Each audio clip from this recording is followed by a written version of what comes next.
Welcome, welcome. I'm John. Well, we've covered the giants: Bordeaux, Burgundy, Champagne, California, Italy. Those are the regions that dominate auction catalogs and collector wish lists. But here's what separates a good collection from a great one: depth. The wines that surprise people when you open them. The bottles that make somebody go, wait, what is this? Where's it from? What is this? Today, what we are going to do is go beyond kind of the obvious spots. We're going to Rhône Valley in France, Spain, Portugal, Germany. These are regions that produce some of the most collectible wines in the world, and most beginning collectors overlook them entirely. This is the opportunity, and that's what this episode is all about. So let's get into it.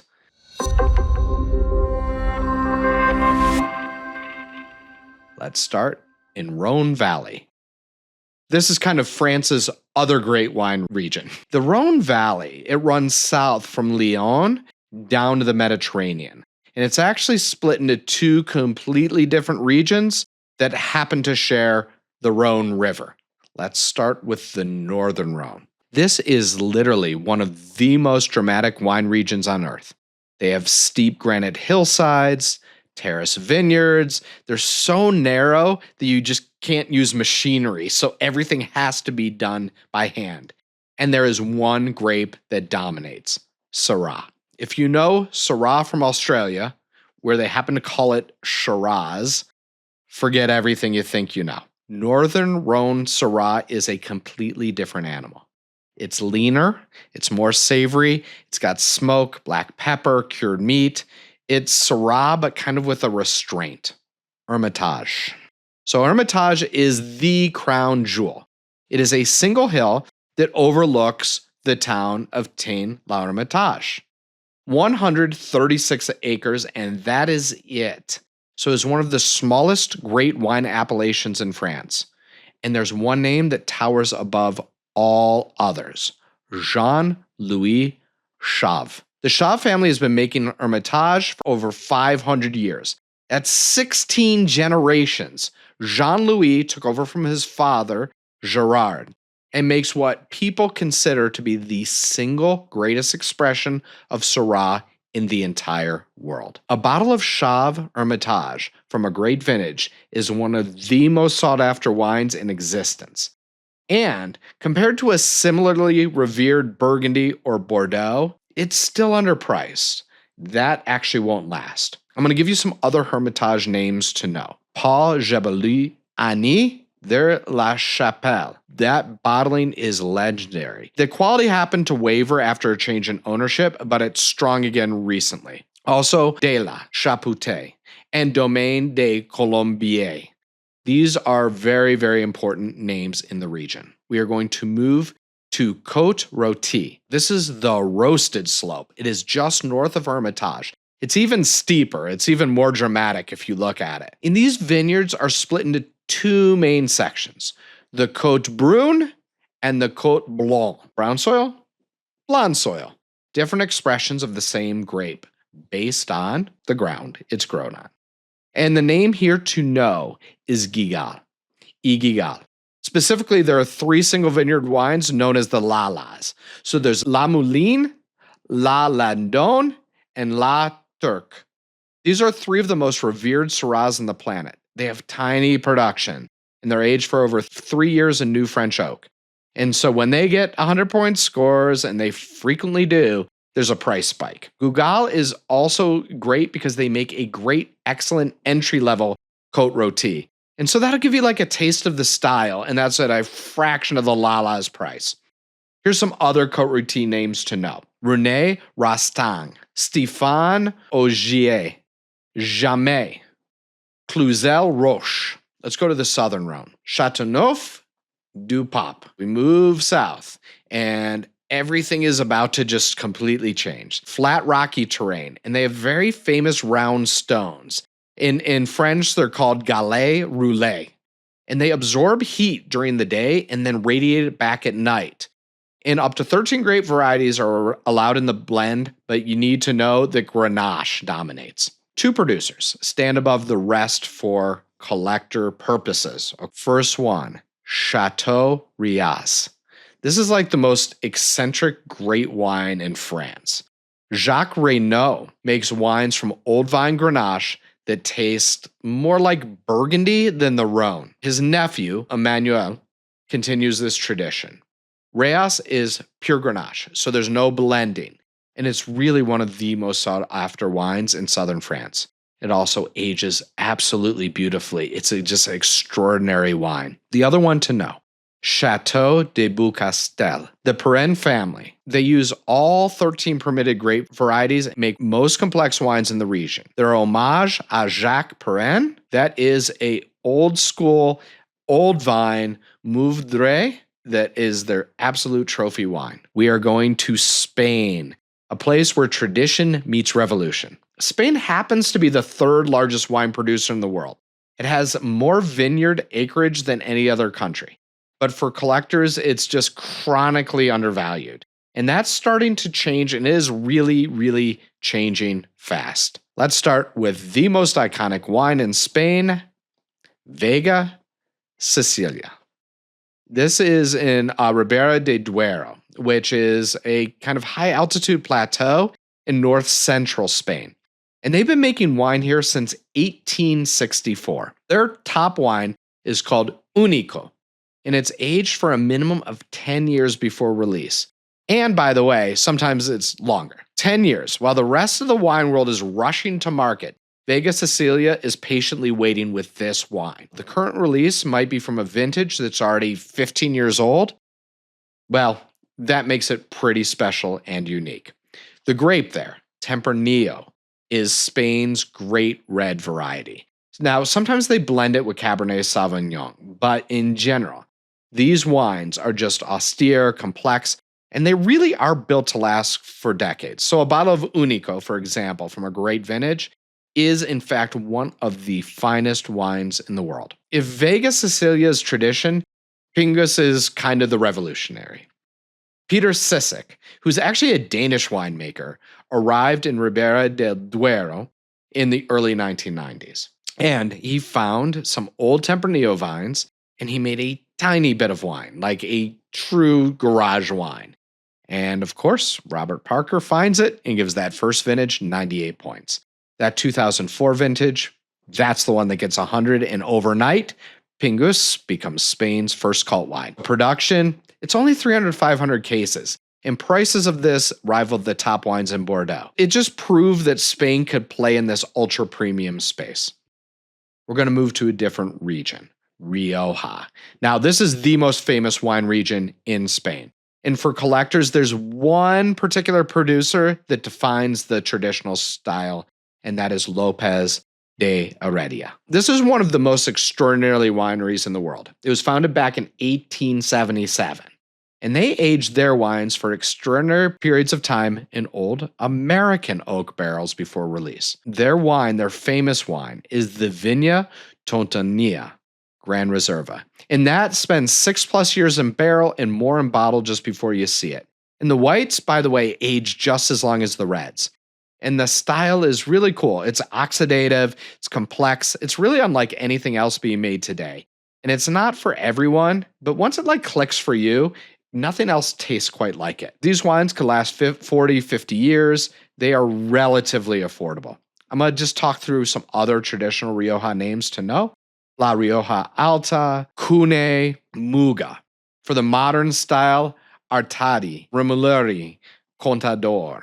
Let's move to Priorat. This is Spain's absolutely most exciting collector region. So there's a tiny mountainous area in Catalonia with an ancient terrace vineyards that is something called slate that's Yicorreia, Riquera slate. Just think about this as terms of steep slopes like the northern Rhone. In the 1980s, it was basically abandoned. A group of pioneers, the most famous being Alvaro Palacios, they revived it. And his La Ermita is one of the most acclaimed wines in Spain. Clos Mogador from René Barbier is also another landmark that you should look out for. Priorat actually only has 2 DOCA designations in all of Spain. The other that has this wine is in Rioja, and that should tell you how seriously it's taken. Let's go on to Portugal, which is the sleeping giant. Portugal is one of the most underrated wine countries in all of the world. And for collectors, it actually gives you something that no other country does. It gives you vintage port. Vintage port is one of the greatest wines in existence, full stop. It is made from indigenous Portuguese grapes. So Touriga Nacional is one of the primary grapes, and then Touriga Franca y Tinto Roriz. And it is grown in like impossibly steep terrace vineyards in the Douro Valley. And it's fortified with a grape spirit during fermentation. And so that stops the process and leaves a bunch of residual sugar. The result of this is like an intense, rich, structured wine that ages for like a century. What makes the vintage port really special for collectors? They only declare it in exceptional years. The port houses like Taylor's and Graham's and Fonseca, Dow's, Ware's, Croft, they only release a vintage port when the vintage meets their standard. That might only happen like 3 or 4 times in a decade. When a great year is declared, you buy it. You cellar it and you wait. Let me give you a few examples, okay? 2011, 2007, 2003, 2000, 1997, 1994, 1980, 1977, 1970, 1963. These are the benchmarks. This, by the way, is what we drink in London to close out the night. I love vintage port. Okay, Quinta Donaval Nunucial. This is the most collectible port that is in existence. This is from a tiny parcel of ungrafted vines. These happen to be vines that survive phylloxera because of the unique schist soil. And there's only about 250 cases produced in declared years. And it ages for decades, and this is that price level that is like first growth Bordeaux. Let's move beyond port. Portugal has a great dry wine scene. The Douro makes extraordinary dry reds from the same grapes that are used for port. Barco Vela from Feria is Portugal's most iconic dry red. It's released only in exceptional vintages. Nieport makes extraordinary dry Douro wines that go alongside port. Dow. That region is producing elegant, terroir-driven reds from Touriga Nacional. And Portuguese whites, by the way, especially Vinho Verde, these wines, when they come from top producers, and Alvarinho from the north, these are really some of the best value whites in the world. Some are collectible. Most of them are just drinkable. So I would go out and try some of those. If I could give you one piece of advice for a beginning collector, it's just this. Learn German Riesling, okay? Riesling comes from Germany, and it is one of the most versatile, age-worthy, undervalued, great wines in the world. The very best German Rieslings can age 50, 60, 100 years. And there is such a range of styles. So you have bone dry, and then you have like lusciously sweet. There's really something for everybody, and there's something for every palate, but also every occasion. Germany's classification system is called the VDP, the Verband Deutscher Pragesweiner. I hope that I pronounced that right. But you don't worry about pronouncing it. What matters is this, that it mirrors the Burgundy system. So they're actually classifying the best vineyards, and those best vineyards are being classified as Grosse Lage. That is the equivalent of a Grand Cru. Beyond that, right below it, is an Erste Lage, Premier Cru. And the sweetness levels, this really is confusing, okay? They run from Cabernet. This is kind of the lightest, through Spätlese, Auslese, Bernalise, and Chardonnay, and that is the sweetest. And so you have this range. And these aren't just like quality at all. They're merely ripeness levels. They are measuring sugar. Great Cabernet from a top producer really can be as exciting as literally any wine in the world. Let's talk about a few of the names. Egon Müller. This is based in Saar. This is a tributary off the Mosel. His Schwarzhofburger Rieslings are among the most expensive white wines that you could find on the planet Earth. A bottle of Egon Müller TBA can sell for like tens of thousands of dollars, like a crazy amount.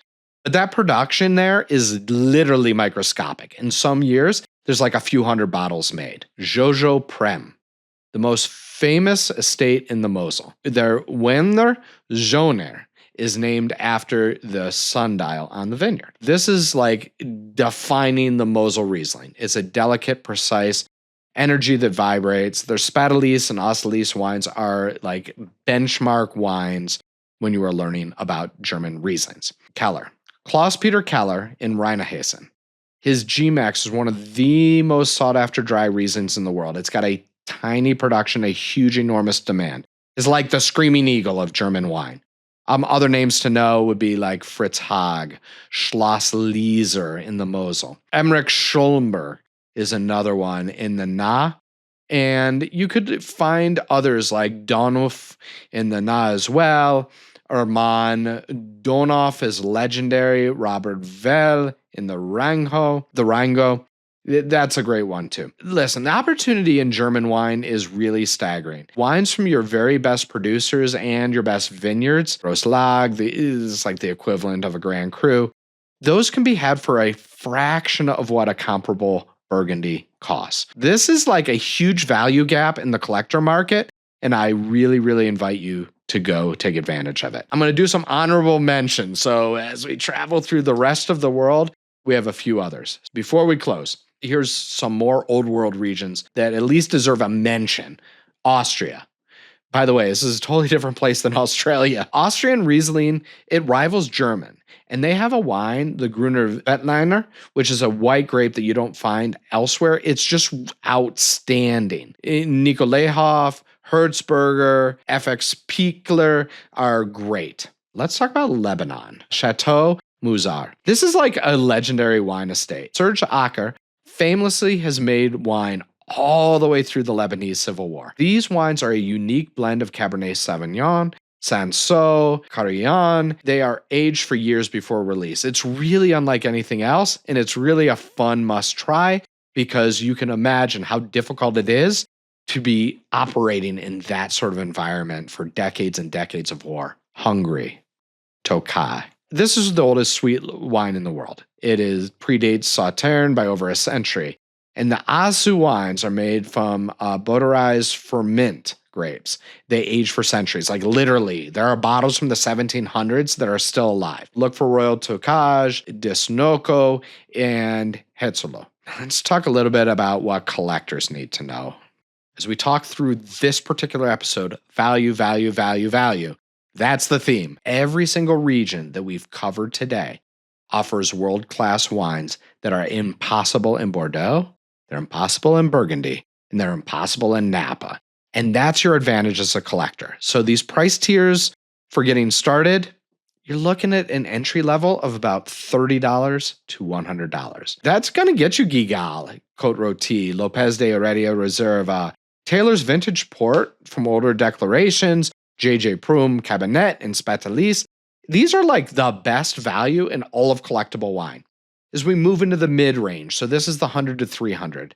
Chave Hermitage and current vintages, Beaucastel Hommage, Vega Sicilia Valbuena, Vintage Port from the top houses for their great declarations, Egon Muller Spätlese, Auslese, the Syrahs, $300 to $700.